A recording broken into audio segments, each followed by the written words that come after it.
নমস্কার বন্ধুরা, সোনালী ভিলেজ থেকে আপনাদের সবাইকে অনেক অনেক স্বাগত।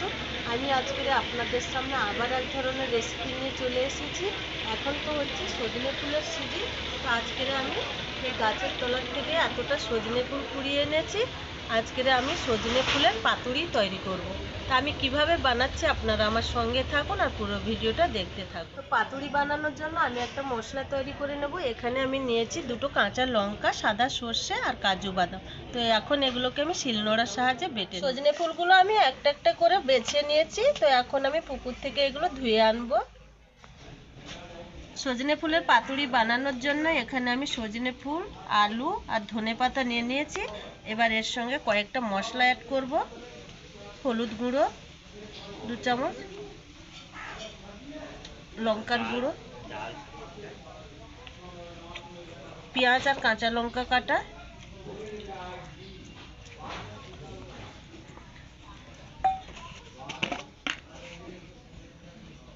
লবণ দিয়ে ভালো করে হাত দিয়ে মাখিয়ে নেব।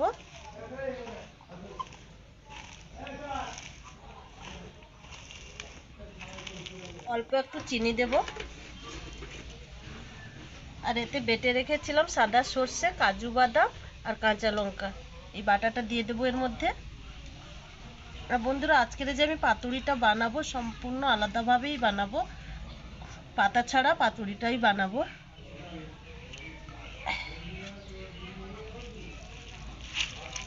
আবারও ভালো করে হাত দিয়ে মাখিয়ে নেব।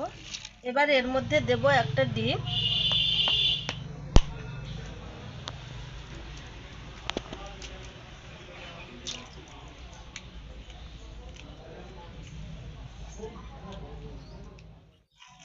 ডিম দিয়ে আমি ভালো করে মাখিয়ে নেব।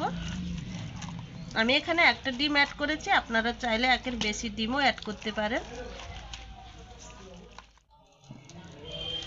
এদিকে পাতুরি বানানোর জন্য উনুনের মধ্যে কড়াই বসিয়ে দিয়েছি। কড়াইয়ের মধ্যে সর্ষের তেল দিয়ে দিয়েছি।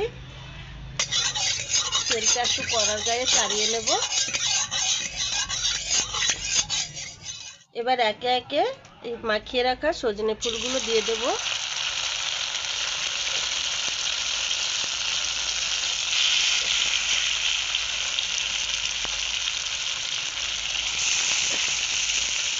আর এই রান্নাটা করার জন্য উনুনের আঁচ একদম অল্পতেই রাখতে হবে, নাহলে উপরটা হয়ে যাবে, ভেতরটা কাঁচা থেকে যাবে।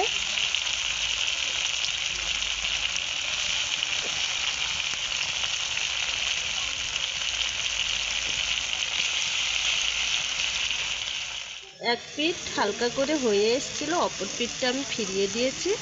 তা আমি এইভাবে উল্টে পাল্টে রান্নাটা করে নেব। দেখুন বন্ধুরা, সজনে ফুলের পাতুরি আমার রেডি করা হয়ে গেছে। তা একবার সজনে ফুল থাকতে থাকতে এই রেসিপিটা আপনারা বানিয়ে বাড়িতে খেয়ে দেখুন, খুবই সুন্দর লাগে খেতে। তো আজকের এই রেসিপিটা কেমন লাগলো অবশ্যই জানাবেন। ভালো লাগলে লাইক, কমেন্ট, শেয়ার, সাবস্ক্রাইব করে দেবেন। আজকের এই পর্যন্ত, আবার দেখা হচ্ছে নতুন রেসিপি নিয়ে।